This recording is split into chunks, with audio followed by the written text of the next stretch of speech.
کہ میری ماں شہزادی کونین رضی اللہ تعالی عنہ جب بوقت وصال مصطفیٰ صلی اللہ علیہ وآلہ وسلم موجود تھیں تو عرض کی بابا جان اپنے ان دونوں شہزادوں کو کچھ عطا فرمائیے.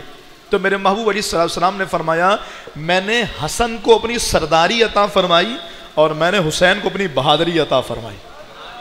تو پھر جو حضور جیسا بہادر ہو، جو حضور جیسا طاقتور ہو، اللہ اکبر، وہ واقعہ آپ جانتے حضور کتنے بہادر صلی اللہ علیہ وآلہ وسلم. کہ ایک مرتبہ میرے محبوب علیہ السلام کسی جگہ پر نکلے تو ایک بڑا کافر پہلوان جس کے بارے میں آتا تھا کہ وہ 1000 پہلوانوں پر بھاری تھا، وہ آ گیا اور اس نے کہا کہ اے محمد صلی اللہ علیہ وآلہ وسلم اب تمہیں مجھ سے کون بچائے گا؟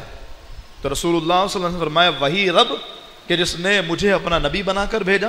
کہا آؤ کشتی کرتے ہیں، اگر تمہارے رب نے تمہیں بچا لیا تو میں ایمان لے آؤں گا، اور اگر تمہارے رب نے تمہیں نہیں بچایا تو پھر تم جھوٹے ثابت ہو جاؤ گے. اللہ اکبر، حضور نے اسے کشتی کی.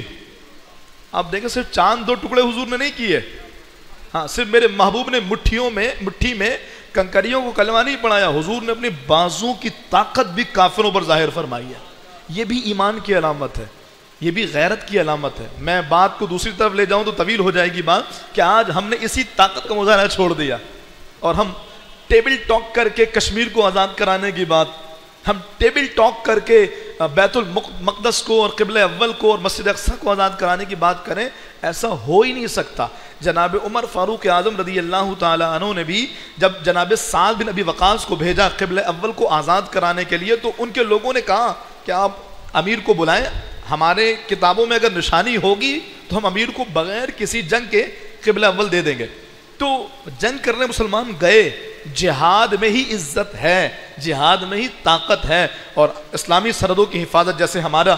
اب بتائیے اگر ہم اس جہاد کو ہٹا دیں تو جو ہماری پاکستانی سرحدوں پہ ہماری آرمی کھڑی ہے یہ کیا کر رہی ہے؟ ظاہر جہاد کر رہی ہے. تو اگر ہم جہاد سے کنارہ کشی اختیار کریں تو ہمارے تو ملک کی سرحدیں بھی محفوظ نہ رہیں. بہرحال تو میں یہ عرض کر رہا تھا کہ رسول اللہ صلی اللہ تعالی علیہ وآلہ وسلم نے اسے کشتی کی اور میرے محبوب علیہ السلام نے اس کو پچھاڑ دیا. یہ واقعہ 12 سے زائد کتب میں موجود ہے اور آپ کی اتنی آہستہ آواز میں سبحان اللہ یہ مزہ نہیں دے رہا. ذرا بولیے سبحان اللہ. یہ خوشی کا اظہار، حضور سے محبت کا اظہار ہے. کوئی کہا یار تمہارے بیٹے میں تو بڑی طاقت ہے یار. آج میں نے دیکھا ایک بڑے بندے کا گربان پکڑ کے بول رہا تھا تو ہاتھ لگا کے دیکھا، ارے یہ بیٹا کس کا ہے؟ تو ہم خوش ہو جائیں گے کہ یار میرے بیٹے میں اتنی طاقت آ گئی، اگرچہ وہ غلط کر رہا ہو. اگر کسی کا بھائی، کسی کا باپ، کسی کے بارے میں بتایا جائے کہ اتنے بہادر لوگ تھے، کسی کی شجاعت کے بارے میں بتایا جائے تو جو اس کے قریبی لوگ ہوتے ہیں ان کو بڑی خوشی ہوتی ہے.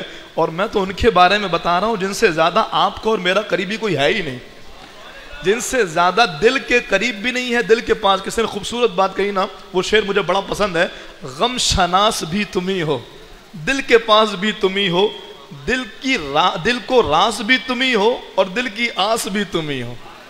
یعنی آقا میرے غم بھی آپ جانتے ہیں، دل کے پاس بھی آپ ہیں، دل کو راز بھی آپ ہی ہیں اور دل کی آس یعنی دل کی امید بھی آپ ہیں یا رسول اللہ صلی اللہ علیہ وسلم. تو میں یہ عرض کر رہا ہوں کہ میرے محمود علیہ السلام نے اس کو پچھاڑ دیا. اس نے دوبارہ سے پھر کہا کہ لگتا ہے کہ میرا جو خدا ہے مجھ سے ناراض ہو گیا ہے، چلو دوبارہ کرتے ہیں. حضور نے دوبارہ پچھاڑا.